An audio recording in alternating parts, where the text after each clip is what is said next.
Welcome to The Disappearing Mind, a unique podcast helping you find clarity and support along your dementia journey. Now, join National Dementia Trainer and Coach Dawn Platt for an all-new episode. Money battles. Who controls the finances in the dementia caregiving journey? Welcome back to the Disappearing Mind podcast. I'm your host, Dawn Platt. Today's topic is one that causes major family rifts. It's money. When dementia enters the picture, who controls the finances? Disagreements over money can tear families apart, especially when a spouse, adult child, or even stepchildren all believe they should have control. Today, we're going to talk about how to navigate financial decision-making in dementia care, what legal protections you need, and how to prevent conflicts before they spiral out of control. Thanks for joining us today on the podcast. I'm Dawn Platt. It's so good to have you listening today. I hope that you have listened to all of the 5 series in dementia caregiving and family conflict. This one today is going to be a good one as well. It's something that families deal with. It's something that comes up in and around healthcare in general, but especially in the dementia caregiving journey. We're going to talk about common financial battles. This happens for a number of reasons, but let's just talk about some scenarios. This might be you, or you can relate, or your scenario might be a little bit different than this particular one, but we do see this quite often. As a dementia coach, I have met with thousands of families. I have supported thousands of individuals, patients, residents who have had dementia, walked on the dementia journey.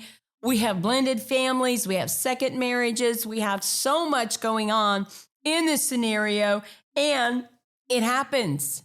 It happens. We don't always make the financial decisions, the financial provisions that we need to before dementia comes up. This is something we're going to unpack today and really talk about. I hope it is helpful to you. I think that it maybe, if not for you, maybe someone in your support group or a friend who has a loved one, a parent, a spouse who has dementia, and they're walking through this scenario. So here we go.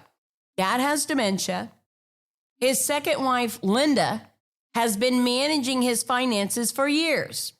Now his adult children from his first marriage are questioning how the money is being spent. They demand to see the bank records. They're accusing Linda of spending too much and even suggesting that they will take legal action. Linda, meanwhile, is overwhelmed. She's hurt. She's frustrated. She's angry. This is an incredibly common situation. What causes money battles and why are they happening in this scenario? Dad has obviously had a career. He's earned a living. He deserves the best care. He deserves to use the finances he has. But what's going on here? And why does this happen in so many different scenarios with families? Why families fight over money in dementia care? And it's not just dementia care, but this is what we're talking about today on the Disappearing Mind podcast. Well, one of the things that might be at the core of the issue is lack of legal documentation. There is no power of attorney in place, which means no one is officially in charge. We have to not only get our health in order, we have to get our living wills, our financial POA, our medical POA. If no one has done that or those steps haven't been taken, we really need to make sure that's happening. It creates such conflict for people to step in. Sometimes it ties your hands. You're not able to do anything because there is no official power of attorney, healthcare surrogate. None of that's in place. It makes navigating insurance, hospitalization, doctors, banks, very, very difficult. Number one, seeing an elder law attorney and putting the documentation, the legal documentation, the power of attorney in place early before the person is well into their dementia. Fear of losing inheritance. Adult children may worry that a step-parent or a sibling is spending their money. This is so very, very common. I've seen it over and over again. And there are a lot of reasons for this, and sometimes it's actually true. But the fact of the matter is healthcare is not cheap. And I believe that people that have earned their money deserve to spend it on their own care and their own lives, and whatever's left then can be dispersed. But it's a common mistake. I've seen children think they're paying for care, but then they're dipping out of things as well and living on the money. So common, that fear of losing the inheritance.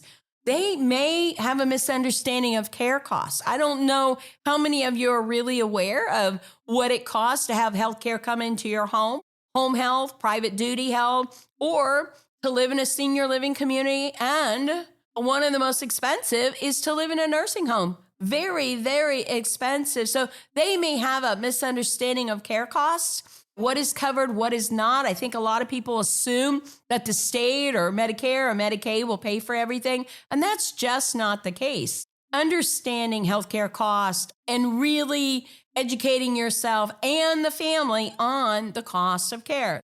Family members just don't realize how expensive memory care, in-home care, and medical bills are.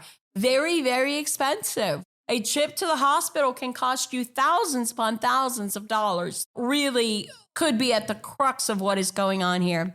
Distrust and old family wounds. This is always amazing to me, but I have met adult children, I'm talking about very adult children, of a 70, 80, and 90-year-old that still has old family wounds, and they seem to surface at the time when dementia comes to the late stages and families are coming together to visit. Maybe they haven't even seen each other in 20 years. You will still see those things surface. If there is past conflict, money becomes a weapon in that fight and can be very, very difficult to maneuver. How do we prevent financial disputes? We've talked about it. We cannot talk about it enough. And we don't always know the timeline of when we're going to need this kind of paperwork, living will, POA in place. Like, we're not given that. So this could come earlier than we think. So as we begin to age, we really need to get this in order. We need to get legal documents in place as soon as possible. A durable power of attorney, a POA, should be assigned before dementia progresses too far. Really, right after the diagnosis, if you don't have that in place, it needs to happen sooner than later. We need to know the wishes of the individual before they cannot make them anymore. That needs to be apparent, and stress that with your loved ones. Stress it with your parents. Very, very, very important. Full transparency with family. Keep detailed financial records to prevent suspicion.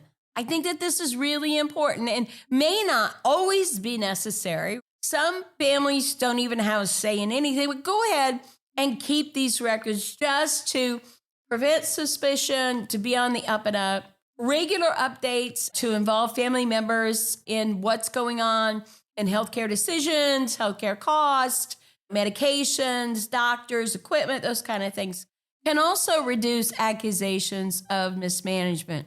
If the family has not been through a healthcare journey, if they've not been through the whole healthcare medical system, they probably are very unaware of what things cost. It is very expensive. Healthcare can be very expensive, even when you have Medicare, even when you have secondary insurance. There's a lot of out-of-pocket kind of expenses that you do have to manage. That is very, very important.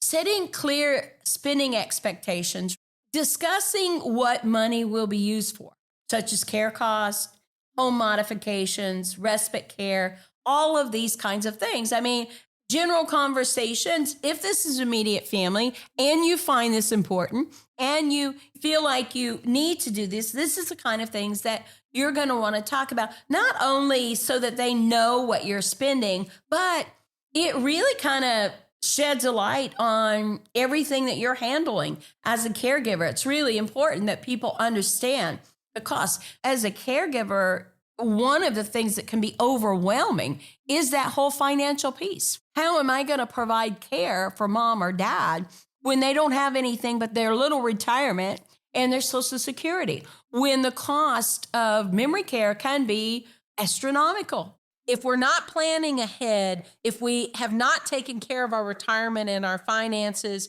healthcare in general, hospitalizations in general can be very taxing on a family's finances. When this kind of thing escalates, and if a dispute turns hostile, money battles need to be taken to a lawyer or a mediator.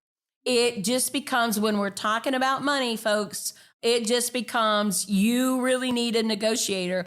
You need a middle person, because it is really one of the most difficult family battles, I think, to settle. I have rarely seen these disputes be settled outside of having a third-party mediator or an attorney or a power of attorney. I've seen it go on for years.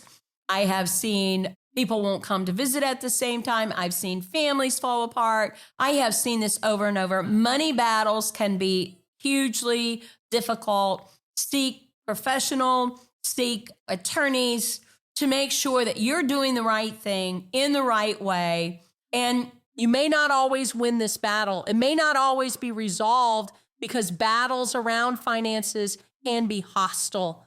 If accusations become harmful, protecting your role through court-appointed guardianship, if necessary, may come to pass. I've dealt with many, many families that I have recommended that they move to guardianship. It takes it out of their hands. They have someone that's working for the best interest of the resident, of the person and the family, but they have the person in mind. Court-appointed means everybody knows what finances are available, what care is needed, and they work through the services and plans and physicians' care recommendations. It just kind of takes things off the table if this conflict escalates. And I hope this is not your scenario, your case, but I talk about this because I do see it so often. It does happen. And when we do not plan ahead, when we do not make things clear, or maybe we just don't have the money that we need to navigate the system, financial battles become a dividing mechanism in families, especially blended families. And so you need to understand how to deal with it. Look, you have enough on your plate just with the dementia caregiving journey. You don't need added kinds of things. And we want to talk about this. It's nothing to be ashamed of. It's reality, happens in families. Get the professional help, get what you need that will not only advise you, but really give some truth over the entire scenario, will very much be productive for you and your family. Moving forward, don't let money destroy relationships if at all possible. Sometimes that is not up to you. There are 2 or 3 or 4 people involved. Keep your focus on the person, on the loved one with dementias. Don't let money destroy relationships. Don't let old wounds and control destroy the relationship. I know that I have seen families past death, past whatever, for years, just continue to have a strain on their relationships. And I've seen families that it was strained, but then after passing, they were able to recognize and understand that we really wanted to do what was best for the loved one who had dementia. So be cognizant of that. Seek elder law guidance if conflicts arise. Don't try and negotiate it yourself. If you try a few times and it doesn't work, seek that guidance, seek that mediator, seek that attorney. And then take care of your own financial future in caregiving.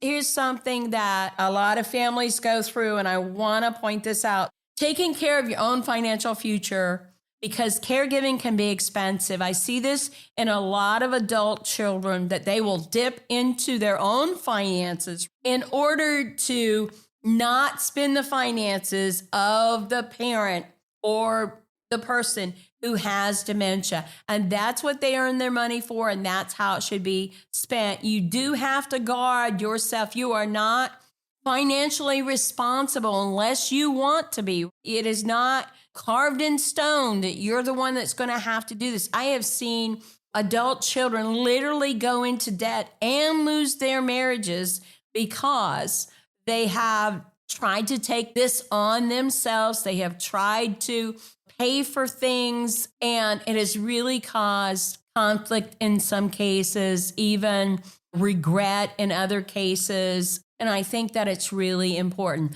Money battles are stressful, period. They can break marriages up, they can break families up, but money battles in the dementia caregiving journey can be real and they can be difficult to navigate. And we want to give you some tips and options to be able to make good decisions for you and your family. After all, you're the one making them.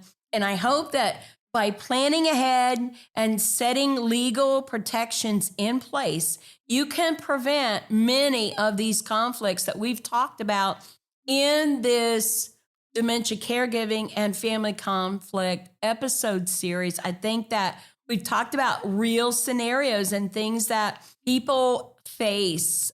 You're not alone. I hope that you found today's episode helpful. Subscribe, share it. Take care of yourself and the important decisions that you have to make. Until next time, this is Dawn Platt with the Disappearing Mind podcast. I hope you'll join us again. Reach out to us on the disappearingmind.com. Make it a memorable day. Thank you for joining us for the Disappearing Mind podcast. We hope it's helped you find clarity and support along your journey. Be sure to subscribe to never miss an episode, visit our website to suggest future topics, and share the podcast with friends and family.